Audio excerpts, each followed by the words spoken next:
तीन तिगाड़ा काम बिगाड़ा। तीन बहुओं के रवैये से सासू माँ बहुत परेशान थी। दरअसल बात ये थी कि तीनों बहुओं में किसी बात को लेकर अनबन हो गई थी। तब से ही तीनों एक दूसरे से मुंह फुलाए रहती थी। ना कोई सीधे मुंह किसी से बात करती, ना किसी का कहना मानती। पड़ोसी भी इस बात को जानते थे और जाने कैसे कैसे बातें भी करते। इसीलिए सासू माँ ने तीनों बहुओं को तुरंत अपने कमरे में बुलाया। मैं कई दिनों से देख रही हूँ, तुम तीनों अलग अलग सारे काम कर रही हो।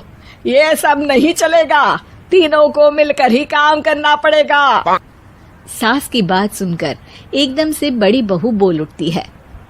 नहीं मम्मी जी, मैं इन दोनों के साथ कुछ नहीं कर सकती। मैं इस घर की बड़ी बहू हूँ, फिर भी ये मेरा कहना बिल्कुल भी नहीं मानती।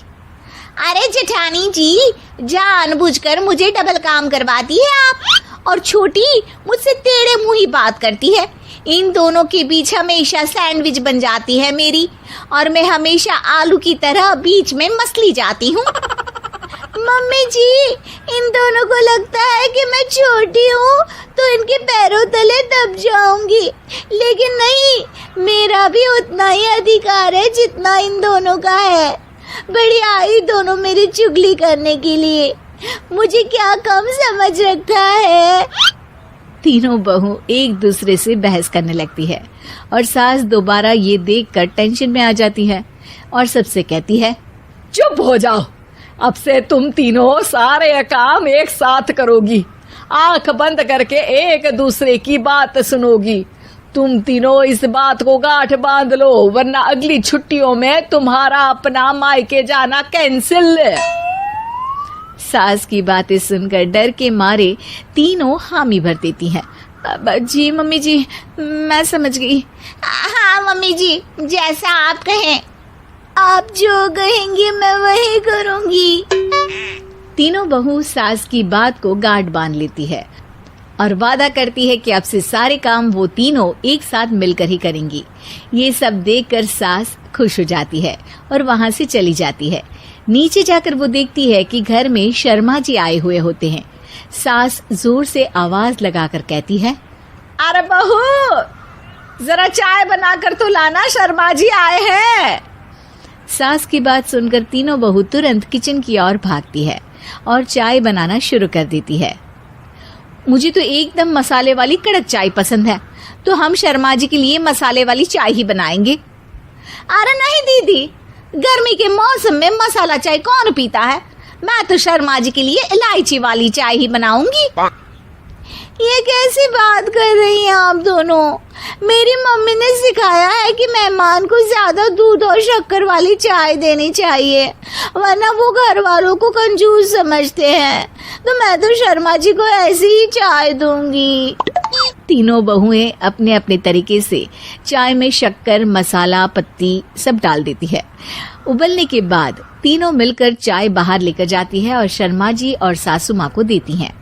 चाय पीने के बाद शर्मा जी सासू माँ को देखकर शर्मा जाते हैं और शर्मिंदा महसूस करते हैं कि आखिर उन्होंने चाय पीने के लिए हामी क्यों भरी।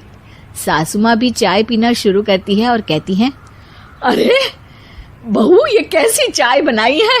चाय है या मीठे दूध की बासुंदी? हाँ, चाय अच्छी नहीं लगी क्या?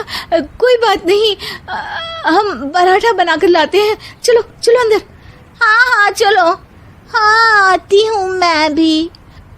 नहीं नहीं, मेरा पेट चाय ने ही चौपट कर दिया, वही काफी है। पराठे से पोपट नहीं करवाना, मैं तो चलता हूँ। शर्मा जी चुपचाप पतली गली से निकल जाते हैं।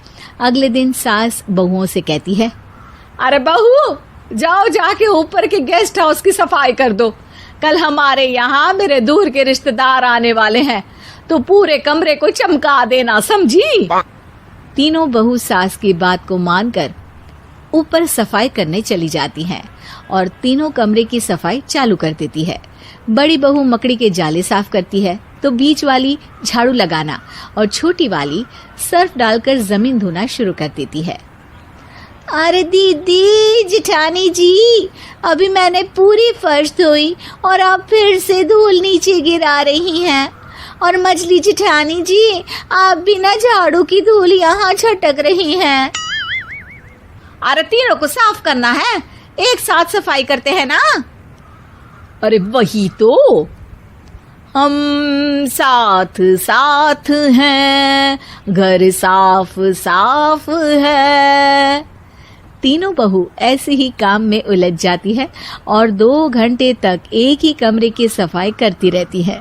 बहुत देर से अपनी बहुओं को ना देखने के कारण सास ऊपर कमरे में उन्हें देखने जाती है, लेकिन कमरे में घुसती ही वो गीली फर्श पर फिसलने के कारण नीचे गिर जाती है। ओरी मोरी मैया, हड्डी मरोड़ के रख दी। आए मेरी तो कमर ही टूट गई रे। तीनों बहुएं सास को उठाती हैं और बिस्तर पर सुला देती है।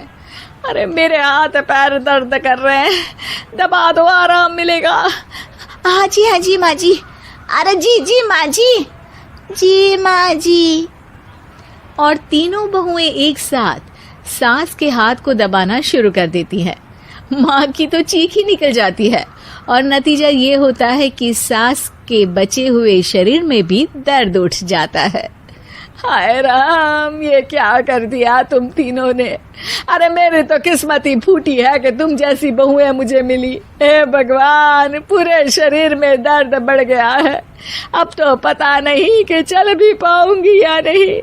माफ करो, मुझे गलती हो गई मुझसे कि तुम तीनों को एक साथ काम करने के लिए बोला। सोचा था तीनों मिलके अच्छे से काम करेगी, लेकिन बड़े बुजुर्ग सही कहते थे कि 3 तिगाड़ा काम बिगाड़ा। तुम लोगों ने ये बात ना आज साबित करके दिखा दी। तुम तीनों को तो समझाना यानी मानो भैंस के आगे बीन बजाना है। तुम्हें अकेले अकेले काम करना है ना, तो अब से तुम अकेले ही अपना अपना काम करो। तीनों बहुएं वहां से जाने लगती है। अरे कहाँ जा रही हो? आप ही ने तो कहा कि अपना अपना काम तो मुझे मुल्तानी मिट्टी लगानी है। अरे मुझे भी तो नेल पॉलिश लगानी है, मुझे ना मेहंदी लगानी है। सास अपना सर पीट लेती है और कहती है, अरे मुझे भी लगाना है कुछ। क्या माँ जी? क्या माँ जी? क्या माँ जी? तुम्हारे घर वालों को फोन तुम्हारी हरकतें बताने के लिए।